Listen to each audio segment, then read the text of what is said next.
今天我们来讲一下，买错房还不如不买。华人房东最惨痛的教训。华人在美国投资地产有很多的误区，这些误区不仅让你赚不到钱，还有可能让你支付高额的学费。房子本身不错，但是选错了城市，想出租赚钱，结果租金还不够月供。这些错误不是因为不努力、不认真，而是因为我们用的是中国人的思维，做着美国式的生意。把自住房当投资，很多华人移民或调动工作到新城市，第一反应就是，既然要长期住，不如早点买套房算了。在他们还不确定在这个城市待多久，是否适应当地的环境，工作是否稳定之前，就立刻出手买了一套大房子作为家。这类决策往往导致自住冲动变成资产负担。比如你喜欢5个房间的大别墅，但租客偏偏喜欢3到4房的实用型；你喜欢大花园高档装修，但租客更关注的是省事低租金。出租房更适合标准的厨房、易清洁的地板。庭院维护成本低，房屋面积小，维修成本低，物业管理宽松等等。尤其是有些物业管理非常严格，只适合自住，但却有出租限制，比如10%的出租率。肯定遇到过这个问题，买房前去有了解过吗？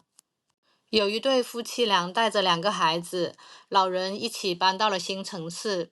搬过去第1年就斥巨资买了一套5房4卫的独栋大宅，初衷很好，希望一家人住得舒适、稳定落地。但住了1年之后，男的要工作调动，又准备搬走了，2个困难摆在了他们面前。卖房的话，房价没涨，甚至跌，亏钱出场。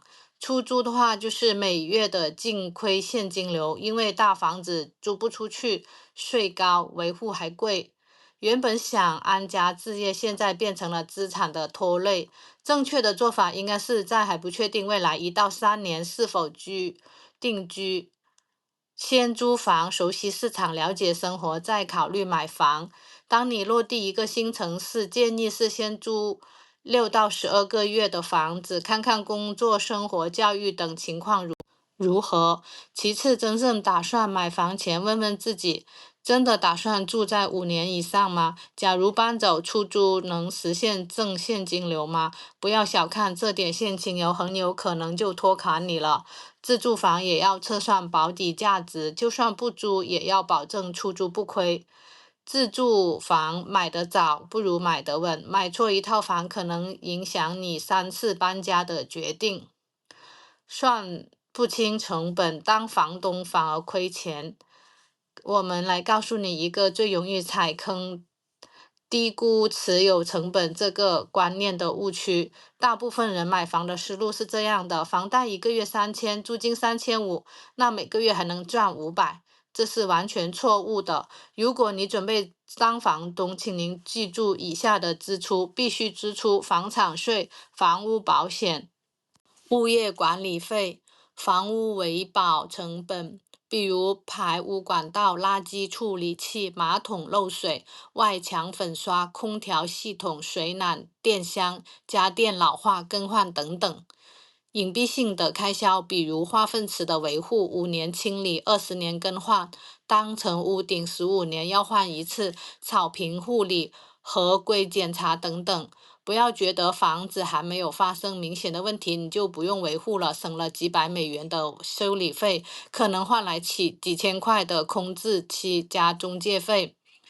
有一些人在德州有一套很新的独栋住宅，连续6年租给了一个小年轻的租客。这个租客超级的优质，从不拖欠，从不惹事。问题是房子6年没有粉刷过一次外墙，南、东、西3面木桩饰条晒到严重脱漆，外墙破败。租客虽然没有任何违约的行为，但因为觉得房子没有被好好的对待，结果不续租了。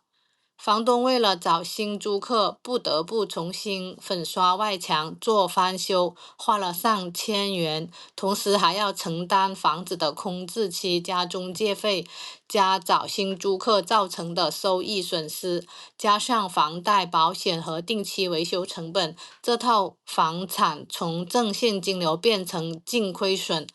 这还不是老破旧，是5年的新房。有经验的房东都知道，租金收入里有一大部分留给未来的麻烦。房屋总支出通常占总租金收入的30%到40%，新房支出约20%，老房子则高达40%到50%。如果你不做计划预算，就很容易陷入每月收租却年年倒贴的局面。地产投资不是要买得好，而是管得久。如果你是房东，你每年需要拿出30%到40%的预算，专门留给维修、保险、房产税、空置、翻新等开支。房东要熟悉美国房屋系统的使用周期，比如普通屋顶寿命差不多在15年，高级瓦可以用到25年，空调、暖气系统差不多20年，热水器10到15年，冰箱、洗衣机这些家电差不多8到10年。在美国，房子出问题，房东修，水管坏了、马桶堵了、电器故障等等，这些租客是不会买单的。买房靠判断，赚钱靠持有。房东不是收租躺赢的人生捷径，投资之前一定要问一问自己一句话：这套房我养得起吗？好了，这一次是讲华人美国地产投资的误区之一，欢迎关注我，我会持续更新其他的误区。看完这些误区之后，您在美国买房之路就会少踩很多的坑。我喜欢分享房地产中的一些遇到的坑。如果喜欢我的视频，记得关注我，多谢你们的支持。如果你们喜欢我的视频，请订阅，谢谢。